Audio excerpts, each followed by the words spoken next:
Day one of the Senate confirmation hearings for President Donald Trump's Supreme Court Justice pick, Judge Neil Gorsuch, is now in the books. Here to talk about today and the whole confirmation process ahead is Nebraska Senator Ben Sasse, who sits on the Judiciary Committee. You were there today. Questioning begins tomorrow. For a lot of people, just hearing him talk was interesting because we haven't been exposed to him much. Here is one of his the pieces of his opening statement. Take a listen. In the West, we listen to one another respectfully. We tolerate, we cherish different points of view, and we seek consensus whenever we can.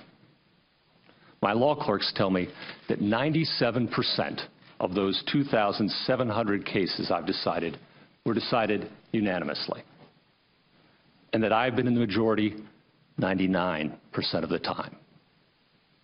That's my record, and that's how we do things in the West. So in the majority 99% of the time, those stats, it might be tough for Democrats to say he's out of the mainstream.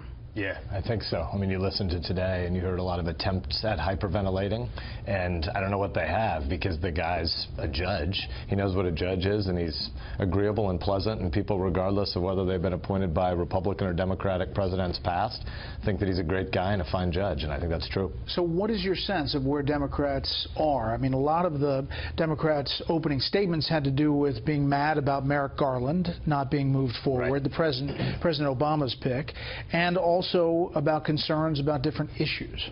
Yeah, I think there are a whole bunch of Democrats on the committee who, frankly, want a judge to be a super legislator. That's not what our founders wanted. It's not what the constitutional duty is. It's not what the oath is that a judge takes, and it's not what the American people want. But you had a bunch of Democrats trying to say, I wish the outcome were different in this case. You should have made it so. And he says, I'm not an emperor. I'm a judge, and I have to deal with the law as it is, not as I wish it to be.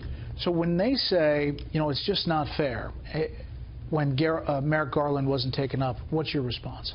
We face a situation where we have a qualified judge in front of us today, and that's what we're called to act on. I can't go through every hypothetical that exists about the Biden rule and the Schumer rule and the last year of a2-term presidential administration.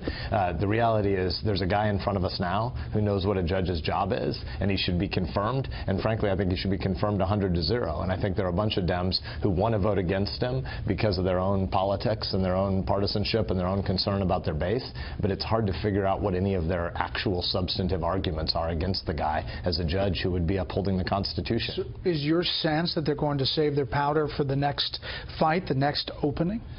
I don't know. I mean, honestly, I hope for American civic health that there are a whole bunch of people who came into these hearings hoping they could find a way to vote against him, and they listen to him talk, and they listen to him affirm what a judge's job is, and they have to end up voting for him. I'm not betting on what that number is going to be right now, but I hope Democrats will listen seriously to his answers because he's a compelling, persuasive guy. In legal circles, you talk to people, and obviously it's speculation, but that possibly Justice Kennedy is going to retire as early as this summer. Your sense of that?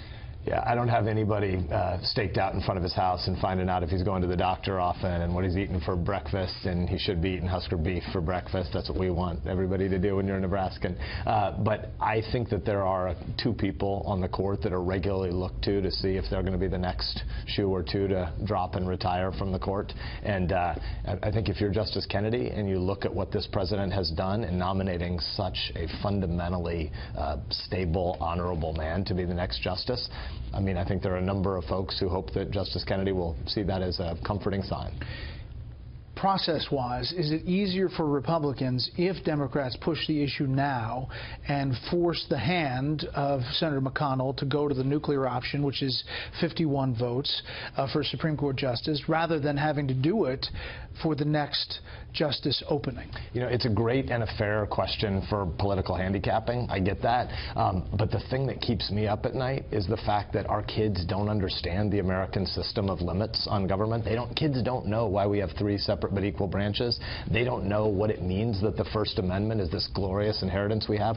40% of American kids or young adults under age 35 think the First Amendment is dangerous right now because you might use your freedom of speech to say something that would hurt somebody else's feelings, and they want a safe space. And we believe in principled pluralism. I don't want to fight about the politics of this. I want us to talk about what a judge's job is, and I want Democrats and Republicans to do the right thing and confirm this guy to the court. I think you're right. There's a very decent chance that if the Democrats decide to filibuster this, that it leads to a whole new conversation about how the Senate has to operate. But I think the only fact that's obvious is that the two facts are that Judge Gorsuch should be on the Supreme Court, and Judge Gorsuch is going to be on the Supreme Court. You clearly were not a huge fan of Donald Trump as the candidate. Now he is president. You would say that this choice is a great decision by this president. Kudos to the president for a really great nomination. What do you say about the hearing today in the House where the FBI director said there is no evidence to support the president's tweets that President Obama ordered a wiretap? You know, I've been in the Judiciary Committee meeting in the Senate all day today, so I've only seen a few headlines on it, but it's a big deal, right? I mean, we are going through a big civilization warping crisis of public trust. It's not because of one thing in the last 2 months. It's not because of the last presidential election over the course of the last year. It has to do a lot with the way we consume media over the course of the last decade or two, where we don't have a lot of shared facts in the country right now. That's a big problem, because you can't have a republic of free people that believe what we should believe as Americans, which is that the center of life is not this city. The center of life is where you raise your kids, and it's where you worship, and it's where you work.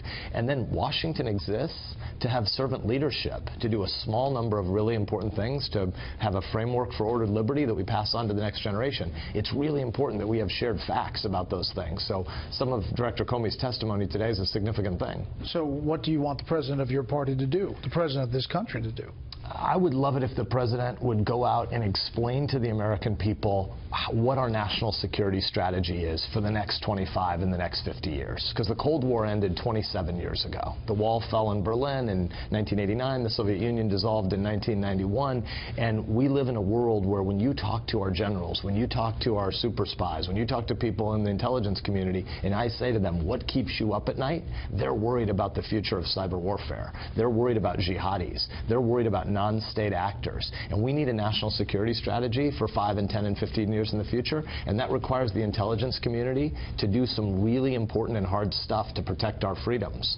Russia is not the only problem we face, but Russia does want to fracture NATO. Russia does want to create a world where there's more internal distrust of American against American, where we doubt our own values. And I would love to see our president go out and lead us forward to talk about who America is, what fundamental beliefs we share, and why the intelligence community is an important part of protecting and preserving those liberties. Last thing, a couple of the conservatives in the Senate, your colleagues, have said that this health care bill as written is not going to pass. Do you agree with that?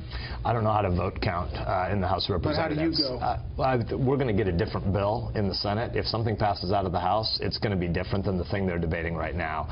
Obamacare needs to be fundamentally repealed, period. Ripped up by the roots. We need to get, absolutely, we need to get rid of Obamacare. We also need to replace it. We need to be building a system where Americans can buy the health insurance policies that they want and take them with them across job and geographic change. You brought this message at home to Nebraska. Elkhorn, Nebraska was one of the places you had a town hall, and we have some video of that, and there were people with red cards and green cards, and every time you said something they didn't agree with, they held up the red cards, and there were a lot of red cards that we saw in some of the video. Yeah. Was it a rough sell? So, a couple of things. First of all, the First Amendment is glorious, and the right of people to protest and scream and yell and give me the finger is completely legitimate, and I love their passion, right? I believe in the First Amendment deeply. At the same time, we need to recognize there are a whole bunch of people wanting more town halls right now that have a view of American freedom that's a little different than the vast majority of Americans. I think I did town halls and public events across Nebraska this weekend, and the town hall you're talking about in Omaha on Friday morning, I think we had 700 people at it, and about 500 of them raised their hand when I asked the question, do you believe in socialized medicine? Is that your goal? And it was a hefty majority of the audience. They have a different view than I have, and than most Nebraskans have, and than most Americans have. That's still important for me to go out and hear. Does something get across the finish line? I don't know.